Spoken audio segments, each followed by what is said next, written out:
Good evening students.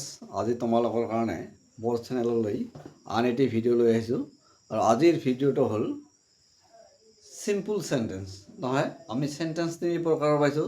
চিম্পুল sentence নহয়, compound sentence আৰু কি কমপ্লেক্স চেণ্টেন্স নহয়। এই তিনিটাৰ বিষয়ে মই ভালকৈ আলোচনা কৰিম নহয়। আজিৰ ভিডিঅ'টোত কেৱল চিম্পুল চেণ্টেন্সৰহে আলোচনা কৰিম নহয়। চিম্পুল চেণ্টেন্স কেনেকৈ গঠন হয়, পৰীক্ষাত আহে, প্ৰত্যেকবাৰে পৰীক্ষাত আহে নহয়। এক নম্বৰ হ'ব কি চিম্পুল চেণ্টেন্স নহয়। ইয়াত এটা প্ৰিন্সিপাল ক্লজ থাকে নহয়।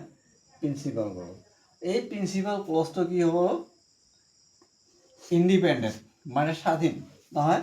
তাত কি থাকিব লাগিব, ছাবজেক্ট থাকিব লাগিব, প্লাছ কি থাকিব, ভাৰ্ব থাকিব নহয়, আৰু আদাৰ থাকিব নহয়।